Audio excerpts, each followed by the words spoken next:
पुढची बातमी बघूयात। असावरी जगदाळे यांना सरकारी नोकरी देण्याबाबत हालचाली सुरू झालेल्या आहेत असं सूत्रांकडून कळतंय। असावरी ही पहलगाम हल्ल्यातील मृत संतोष जगदाळे यांची मुलगी आहे। असावरी जगदाळेंना तातडीनं नोकरी देण्याबाबत हालचाली सुरू आहेत। असावरीला पर्याय देण्यात आलेल्या विद्यापीठाशी फडणवीसांनी स्वतः संवाद साधला होता आणि पुणे पालिकेत वर्ग 2 ची नोकरी देण्याबाबत सरकारकडे प्रस्ताव असल्याची माहिती सूत्रांकडून मिळाली आहे।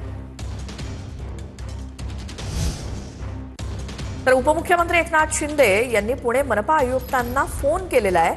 असावरी जगदाळे यांना शासकीय सेवेमध्ये सामावून घेण्याच्या सूचना शिंदेंनी दिल्या आहेत। तर पुणे महानगरपालिकेमध्ये सामावून घेण्याच्या सूचना उपमुख्यमंत्री एकनाथ शिंदे यांनी पुण्यातील आयुक्तांना फोन करून दिल्या आहेत। असावरी ही पहलगाम हल्ल्यातील मृत संतोष जगदाळे यांची मुलगी आहे आणि या प्रकरणानंतर असावरी जगदाळे यांना सरकारी नोकरीमध्ये सामावून घेण्याचं आश्वासन देण्यात आलं होतं।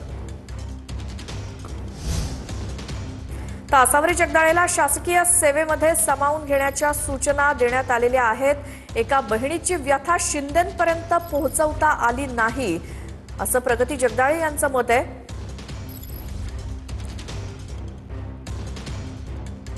दहा महिन्यांपासून नोकरीच्या प्रतीक्षेत असलेली असावरी जगदाळेला अखेर नोकरी भेटणार आहे। खूप प्रयत्नांनंतर या गोष्टीचा म्हणजे आनंद वाटतोय की त्यांनी या सगळ्याची दखल घेतली।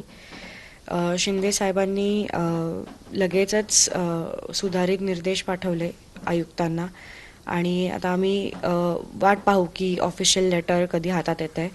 पण आता त्यांनी इतक्या इमिडिएट बेसिसवर हे काम केलं त्याच्याबद्दल मी त्यांचे मनापासून आभारी आहे।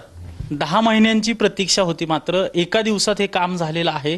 लवकरच तुम्ही शासकीय सेवेत रुजू व्हाल, मात्र 10 महिन्यांच्या काळात तुम्ही जे प्रयत्न केले ते कुठेतरी त्याचं फळ मिळालं असं वाटतंय? या सर्वात जास्त प्रयत्न माझ्या आईचे आहेत। ती प्रत्येकाशी बोलत होती, फॉलोअप घेत होती। तिच्या हे जे प्रयत्न आज ज्याचं यश आम्हाला मिळतंय किंवा ज्याचं फळ आम्हाला मिळतंय ते माझ्या आईमुळे आहे। की आर्थिक